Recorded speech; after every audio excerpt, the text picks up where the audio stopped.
कि हमारे परिवार के लायक तो कम से कम अनाज निकल ही आए। पर पिछले साल तो खूब बारिश हुई थी। तो खूब बारिश हाँ थी। राधिका, तब इतनी बारिश हुई थी कि आधी फसल गल गई थी। खेती किसानी की यही समस्या है, बारिश कम हो तो दिक्कत और ज्यादा हो जाए तो दिक्कत। भगवान जाने क्या होगा आगे। मोना की शादी भी तो करनी है और जब पैसे ही नहीं जुड़ेंगे तो फिर कैसे होगा सब। भरोसा रखो गंगा, सब ठीक हो जाएगा। अपने परिवार को परेशान देख राधिका भी दुखी हो गई। वो अब अपने परिवार की मदद करने के बारे में सोचने लगी और फिर पापा एक बात कहनी थी आपसे। हाँ बेटा, बोलना, क्या बात है? मोना की शादी के लिए कितने पैसे चाहिए आपको? क्यों ऐसा क्यों पूछ रही है बेटी? बताइए ना पहले। कम से कम 5 लाख तो होने ही चाहिए। 3 के आसपास तो जमा है बैंक में, लेकिन 2 लाख का इंतजाम कैसे होगा पता नहीं। छोटू, मेरे पास एक उपाय है, अगर आप लोगों को ठीक लगे तो। हाँ हाँ बोलो ना राधिका। देखिए, आजकल ना ये शहर वालों को फार्म हाउस वेडिंग और फार्म हाउस पार्टी का बड़ा चस्का है। हमारा खेत हाईवे से लगा हुआ है, दिल्ली भी दूर नहीं है, तो बस हमें हाईवे से खेत तक का रास्ता ठीक करना है। लकड़ी से खेत की बाउंड्री करनी है और कुछ चारपाइयाँ और सजावट का काम करना है और एक अच्छा सा नाम सोचकर एक बोर्ड लगाना है। बेटा, मुझे तेरी बात कुछ कुछ समझ में आ रही है। इस सबके लिए पैसे कहाँ से आएंगे?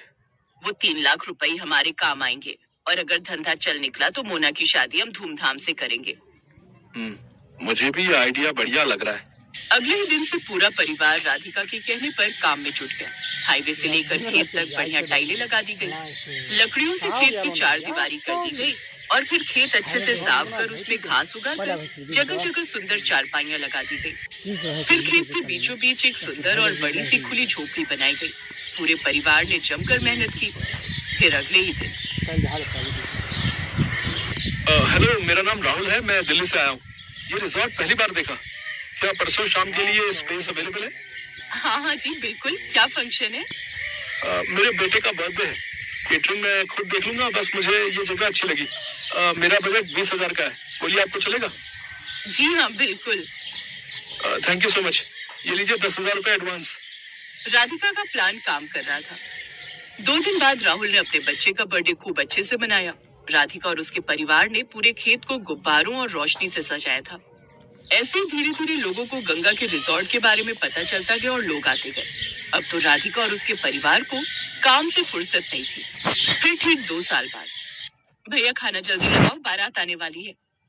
जी मैडम, अभी लगाता हूँ। ओहो, मुन्ना तैयार हुई कि नहीं? मुन्ना, मुन्ना आ जाओ भाई। देख रही है राधिका अपनी ननद को।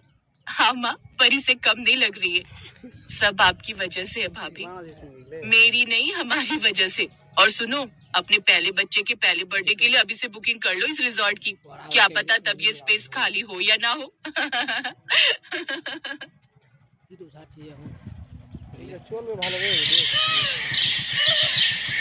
विदाई के वक्त सिमरन अपने पिता से लिपट कर खूब रोती है।